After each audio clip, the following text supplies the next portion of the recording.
I kind of like TV now.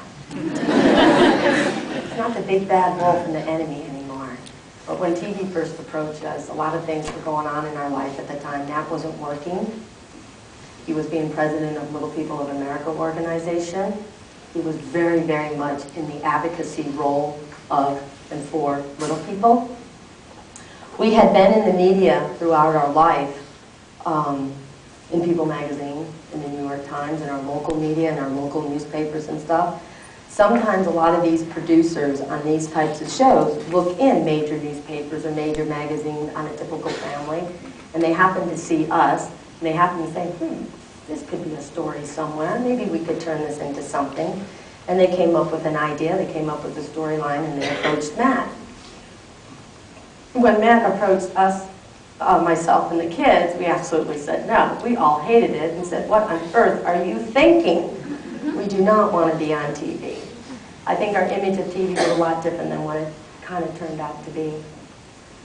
So they came to us, and once again, Matt was a wonderful salesman, and we're on TV, and I said yes to it because I never thought it would go beyond 3 episodes. I thought, sure, I can hang in there for 3 episodes, get done with this, get on, think about something else you want to do, Matt.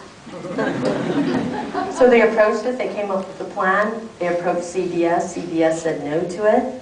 We did a pilot, and then a whole year later they came back to us and said, yeah, but you know what, you guys are such a unique and fun and different and kind of everything type of family. There's still something here. So a year later we did another pilot, and that's when TLC, the Learning Channel, picked up our show called Little People, Big World. Again, I hated it.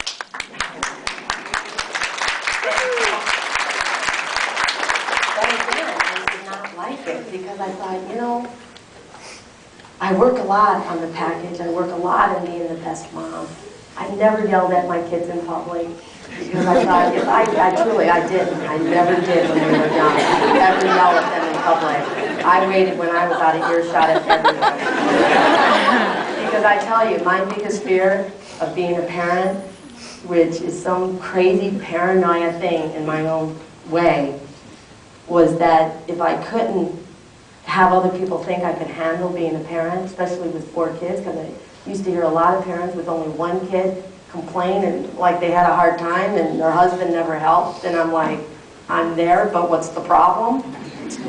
But if I was in a situation where it wasn't, I didn't perceive that others perceived that I could handle it, maybe, just maybe, that one fearful thing that you have when you think other people are judging you on your accomplishments and what you can do, is maybe that phone call would come, and then someone would come and say, you know what, even though these are your kids, you're not a good enough mom, and they would be taken away.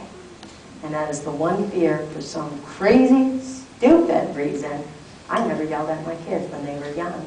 Because I had to, if they acted up, I said, guess what, we're not going to see the movie, kids. Let's get in the car and we're going home. So they learned real quick when I gave them the look that they needed to be paid, or we would be gone and going home.